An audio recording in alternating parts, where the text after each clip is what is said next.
Hello everyone and welcome back to another Star Wars figure review. Next up for you today we're going to be taking a look at a couple of Clone Wars battle packs. First one I'm going to give you a look at consists entirely of clone troopers, and it's the Anti-Hailfire Droid squad. I'll give you a look at the individual figures in the pack first. First up we've got a standard clone trooper, as you can see, with some pretty unique markings and deco. We have another standard clone trooper, this time on a Canon.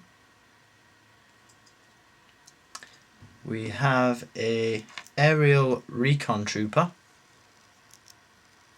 with jetpack. And finally we have the leader of the group, which is a clone commander.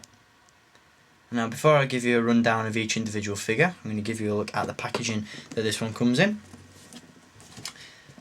Got some new packaging designs for the battle packs in 2010. Obviously you've got the Shadow of the Dark Side blue and black colour scheme running throughout. In the background you've got a scene depicting what looks like Geonosis. Obviously we know that these guys don't appear on Geonosis. In fact they don't appear anywhere in the Clone Wars series because they are a Hasbro invention. Although whether or not they do pop up during the Clone Wars has yet to be seen. On the back you've got individual bios for each of the figures included, as well as an overall description at the top. So I'll quickly read from that. Hailfire Droids present a significant challenge to the Clone Trooper army. They quickly establish a special squad to fight these rolling devastators. Bantha Squad includes specialists in heavy weapons, aerial recon and demolitions. With these combined skills, the squad can pinpoint these droids and attack them with the weapons and firepower necessary to immobilize and demolish them early in any assault operation. So there we go. I'm not going to bother reading to you from each and every individual description. I may put those in the video description section, but I'm not sure yet. But there we go. Anyway, that's the packaging. First up, we're going to take a look at the standard clone troopers. Now, these guys are repaints of the Commander's Stone sculpt that we were introduced to at the beginning of the year.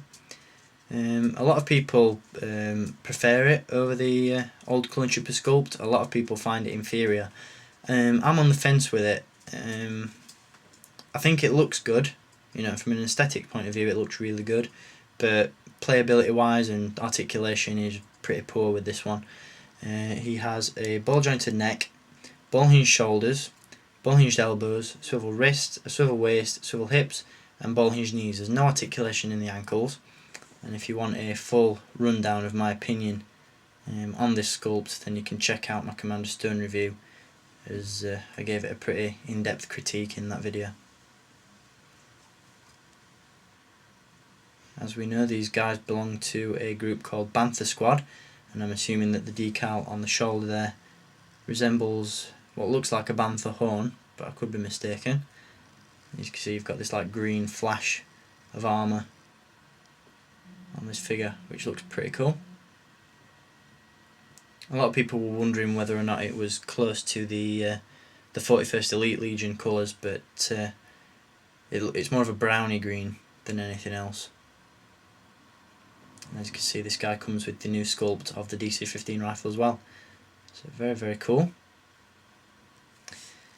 The next figure I'm going to show you is the standard clone trooper on the Canon. Now the figure is exactly the same as the one I've just shown you, although this one comes with the old version of the DC-15 rifle.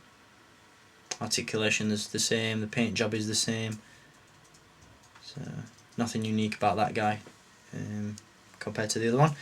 The Canon is a completely new sculpt aside from the missile firing part. This is like a reuse of the rocket launcher from the Turbo Tank Support Squad Deluxe pack, although the base on which it's mounted is completely new, and as you can see you've got this platform on the bottom which does indeed fold up underneath the cannon if you don't want the figure to stand on it. And also on the front there you've got the Republic emblem, and obviously the cannon does fire a missile. You just press the big button on the top and that fires out like so. So next up we've got the aerial recon trooper. Now this guy does utilise the old clone trooper sculpt. In fact this guy is a repaint of clone trooper Denal. As you can see, the markings remain the same on this figure, although the helmet design is fairly different, pretty unique. As you can see, he's got the movable visor or macro binoculars, and he also has a removable helmet as well, with the standard clone head sculpt underneath. He also has the removable jetpack, and you can replace this this stud at the top of the backpack with a rocket firing missile, although I don't have that to hand at the minute, but you know, it's just the basic missile that comes out of the bottom of the jetpack and you flick it at the bottom and it flies out. He also comes with a DC-15S carbine pistol, and articulation wise he has a ball jointed neck, ball hinged shoulders and elbows, ball hinged wrists, a ball jointed torso, swivel hips, ball hinged knees and ball hinged ankles. So pretty cool figure. Really like this guy. And finally we have the Clone Commander. Now this guy is a kit bash of the 2009 Clone Tank Gunner with a few new additions. As you can see, the helmet, chest and shoulder armour is the same as the Clone Tank Gunner. Obviously you've got the Bantha Squad emblem on the shoulder there. No removable helmet with this one. Articulation, he has a ball jointed neck, shoulders, elbows and wrists, a swivel torso, swivel hips, ball hinged knees and ball hinged ankles. You will see that he's got a command camer on, similar to Captain Rex and Commander Bly and so on and so forth, although this one is slightly different to the previous command camers that we've seen on some of the clones. As you can see, there's no slit up the back, and also the holsters have been modified to accommodate these new blaster pistols, which for those of you that have seen it do resemble the pistols seen in the original 2003 Clone Wars animated series. These pistols are similar to the ones that belong to Commander Foda, or Captain Foda, sorry.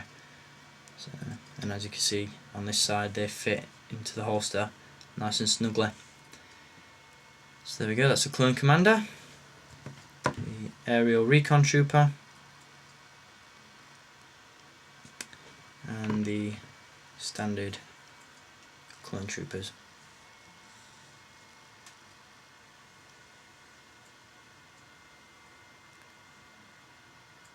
So a very cool pack.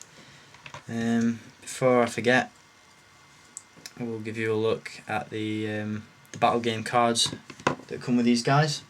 Just bear with me a minute because I've got them in a bag wrapped up. Getting quite a collection of these cards at the minute. This is the Clone Tank Gunners card. Nice image on there. We've got the aerial recon trooper. All these images are just photoshopped images of existing clone trooper images. Obviously this is a picture of what appears to be either echo or cut up from rookies, obviously just with the markings of the Anti-Hailfire Droid squad photoshopped on there. And then we also have two cards for the standard clones as well, which are both the same. So there we go, and obviously you've got the the display stands as well for these figures. You get 4 of these for each figure, so pretty cool. Anyway, I hope you enjoyed that review, and I'll be back with some more soon. Until then, keep collecting, and may the force be with you.